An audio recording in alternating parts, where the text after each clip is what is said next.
ئیدواردۆ کاماڤینگا لە کەمپی پەنابەرانەوە بۆ ڕیال مەدرید. هەمووان ئاگاداری گواستنەوەی ئیدواردۆ کاماڤینگای فەڕەنسی بوون.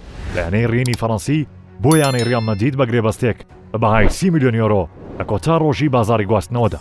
کاماڤینگا تەمەنی 20 ساڵان، خاوەنی چیرۆکێکی زۆر ئیلهام بەخش و سەختە کە شایانی ئەوەیە بکرێتە فیلمێکی سینەمایی، چونکە سەرمێنەری ئەو تەزێڕینەیە کە دەڵێت لە ئازارەوە هیوا لەدایک دەبێت.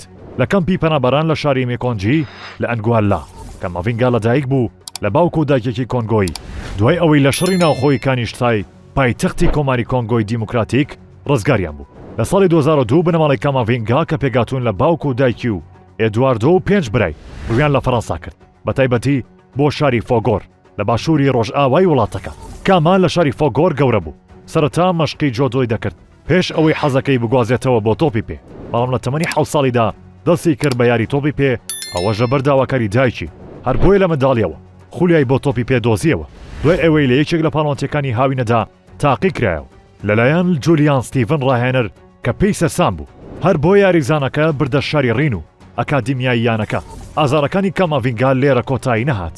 کاماڤینگای 10 ساڵان لە ساڵی 2013 بە ڕووداوێکی دڵتەزێن لە خەو هەڵسێنرا کاتێک ماڵەکەیان بە تەواوی ئاگری گرتبوو، ئەوەش بوو هۆی ئەوەی خێزانەکەی هەموو شتێک لە دەست بدات، بەڵام ئەو ڕووداوە بوو هۆی هاندەرێکی بەهێز ئەو کاتەدا وای یاریزانەکە کرد هەموو سەرنجێکی لەسەر تۆپی پێبێت.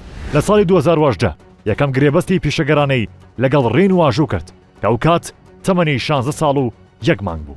لە ساڵی 2019 ئیدواردۆ کاماڤینگا ڕێگەزنامەی فەڕەنسی بەدەستهێنا بۆ ئەوەی لەگەڵ فەڕەنسای خوار 21 ساڵان یاری بکات و هەروەها یەکەم یاری لەگەڵ تیپی یەکەم لە 27 ئابی 2020 بوو کە ئەو کات تەمەنی 17 ساڵ بووە.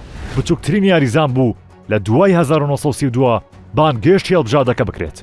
لە 31 ئابی 2021 لە کۆتا ڕۆژدا یانی ڕیال مەدرید گرێبەستی لەگەڵ کاماڤینگا ڕاگەیاند، ئەو یانەیەی کە لە سەرەتای دەستپێکردنی یانی تۆپی پێوە خەونی بۆ دەبینی بۆ درێژەدان بە چیرۆکەکەی لە گەورەترین یانەی ئەوروپا و هەڵگری نازناوی چامپیۆنز لیگ لە 4 بۆنەی پێشوودا.